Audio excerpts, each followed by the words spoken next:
साथियों मेरे साथ मिलकर बोलेंगे जय श्री राम, जय श्री राम, जय श्री राम, जय श्री राम, भारत माता की जय, वंदे मातरम। मैं अभी साथियों जिम में हूँ जहाँ मैं अक्सर व्यायाम करने आता हूँ और मेरे सभी युवा साथी हैं जिनके साथ मैं एक्सरसाइज करता हूँ। और इस वीडियो को इस प्रांगण में बनाने का उद्देश्य केवल इतना है कि यहाँ पर युवा वर्ग सबसे ज़्यादा संख्या में आता है।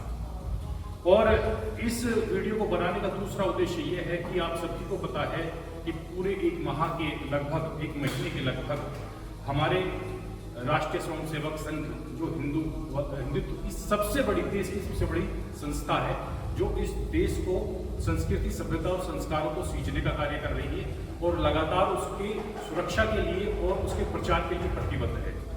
तो उनके द्वारा जो हिंदू युवा सम्मेलन हो रहे हैं, तो जो ये सम्मेलन है, जो हिंदुओं का सम्मेलन है, मैं युवाओं को इस वजह से जोड़ रहा हूँ कि युवा सबसे ज़्यादा समय अपना कहाँ खपा रहा है, या तो अपनी पढ़ाई में या धन कमाने में। लेकिन क्या हम अभी जो हमने भारत माता की जय कहा है, यह भारत माता की जय हमारी माँ हम उसको कहते हैं, क्या उसको बचाने के लिए क्या हम जिम्मेदार हैं? तो कहीं ना कहीं हमें दिखता है कि हम कटे कटे रहते हैं। मैं क्यों कह रहा हूँ ऐसा?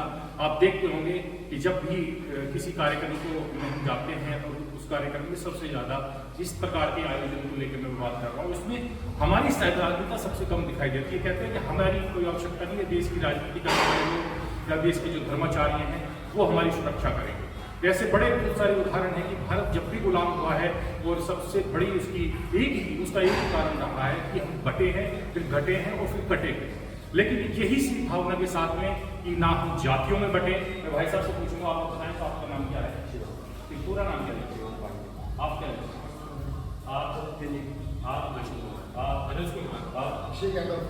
अब मैं मधुकर त्यागी लिखता हूँ। लेकिन साथियों एक इस चीज को मैं सम्मिलित कर रहा हूँ, यदि हम सारे लोग जब आउट ऑफ इंडिया या विदेश चले जाए और आपसे पूछता है आपका क्या नाम है, आप कहेंगे मैं भारत से आया, तो शायद आप अपने सरनेम को नहीं बताएं, बोलेंगे I am Shivam from India.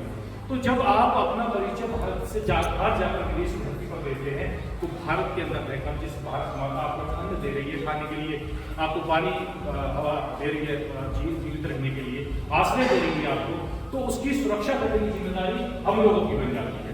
और आपके राष्ट्रीय स्वयंसेवक संघ के द्वारा ये जो सम्मेलन चल रहे हैं उसमें प्रतिभाग करने के लिए युवाओं की आवश्यकता इस वजह से है कि युवा इस देश की रीढ़ है। मैं बार बार जब वीडियो बनाता हूँ तो युवा को जरूर करता हूँ, क्योंकि युवा वो पीढ़ी है जो आने वाली जनरेशन की स्थापना करेगी और अपने बुजुर्गों के जो संस्कार हैं उसको टेक ओवर करेगी।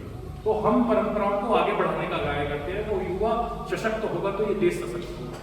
इस वीडियो के माध्यम से आह्वान कर रहा हूँ कि आपके आसपास में आपको भली बात याद होगा, ध्यान देते होंगे कि राष्ट्रीय स्वयंसेवक संघ की शाखाएं लगती हैं, जहाँ पे लाठी देके और खादी कपड़ों में आप देखते होंगे।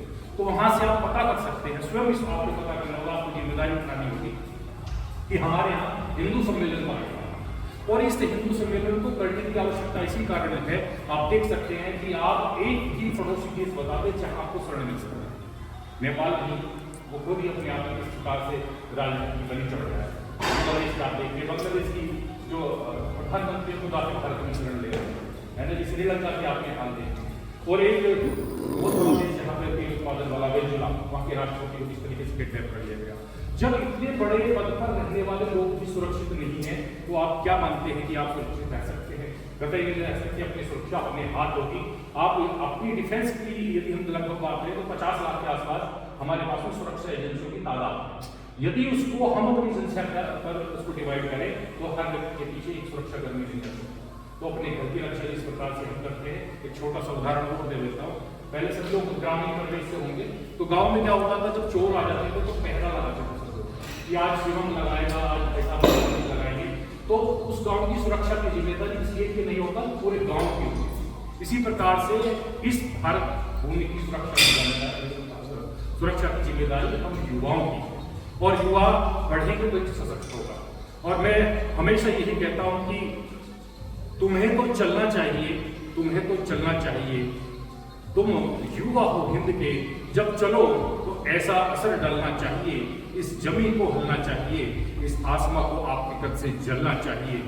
आपको तो चलना चाहिए, आपको चलना चाहिए। आप सभी से मैं आह्वान कर रहा हूँ, आप इस बात को प्रचारित करेंगे, अपने साथियों को बताएंगे कि आप 3-4 घंटे की फिल्म देखने आते हैं, 3-4 घंटे व्यायाम करने आते हैं, तो आप अपने शरीर की सुरक्षा कर रहे हैं कि आप रोग मुक्त कर रहे हैं। लेकिन हमारे देश रोग मुक्त कैसे होगा जब हम एक साथ खड़े होंगे, और एक साथ हम तभी खड़े होंगे, हम जाति में नहीं बढ़ेंगे।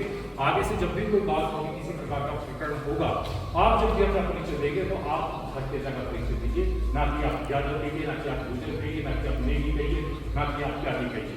जब भी आप कहिए तो आप कहिए कि मैं हिंदू हूँ और मैं सनातनी हूँ, मैं नहीं बटूंगा, और जब मैं नहीं बटूंगा तो नहीं बटूंगा और नहीं बटूंगा। तो एक साथ दोबारा से भारत माता को उद्घोष, भारत माता की जय, वंदे मातरम। जय हिंद।